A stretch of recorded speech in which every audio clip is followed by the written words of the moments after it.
This essay example, as well as thousands of others, is available in text format on our website for free and without registration. Simply Google Ivy Panda Free Essays.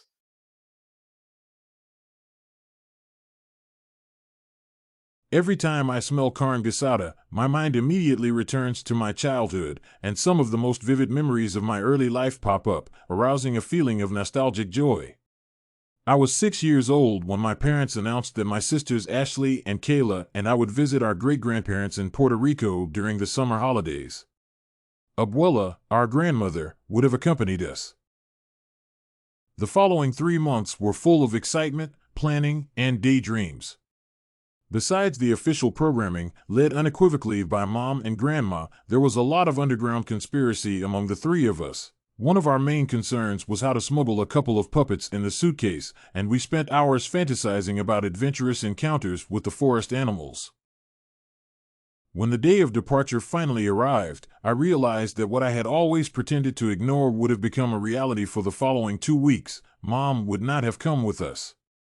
However, there was no time to recriminate, cry, or play up, as Grandma took the lead, and in a blink of an eye, we found ourselves safely anchored to the seats of the aircraft.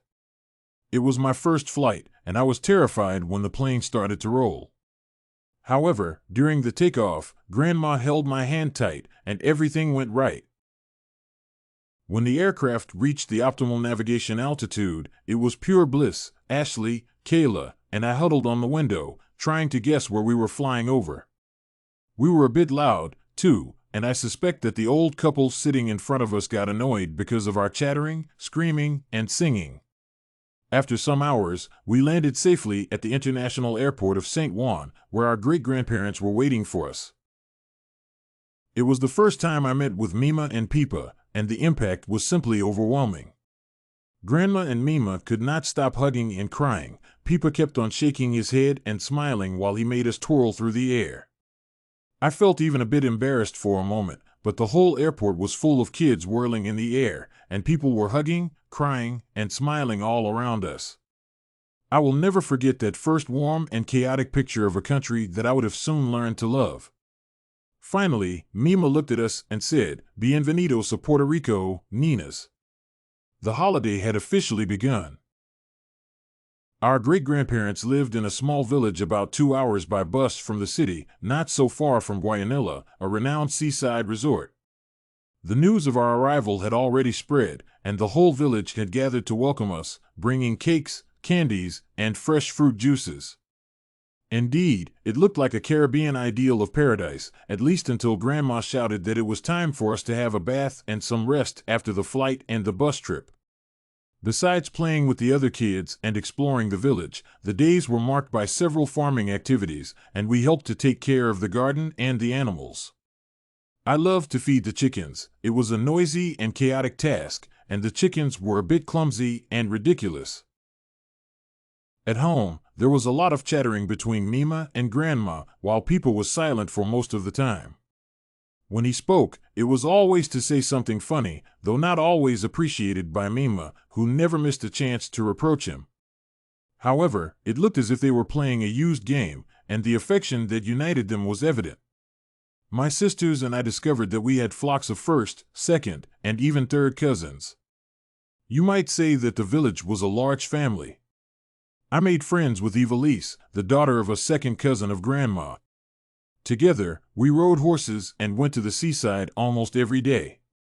We are still in touch, and Evelise visited me 2 years ago.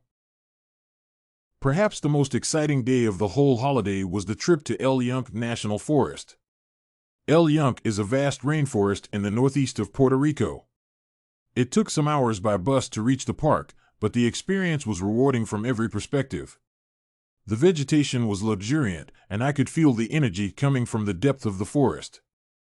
We could hear several verses of animals, and we were so lucky to see a couple of curious green parrots peeping from a tree. The goal of the visit was a waterfall in the middle of the forest, the Coca Waterfall. Breathtaking is the only word I can use to describe that spot's magnificence, magic, and dramatic beauty. Even today, if I close my eyes, I can still see the Coca Waterfall in all its greatness, hear the pouring water, and the power of Mother Nature. However, all things must pass, and our 2-week holidays came to an end. On one sunny day, we made our way back to St. Juan and flew back home. That trip to Puerto Rico was my first long journey without my parents.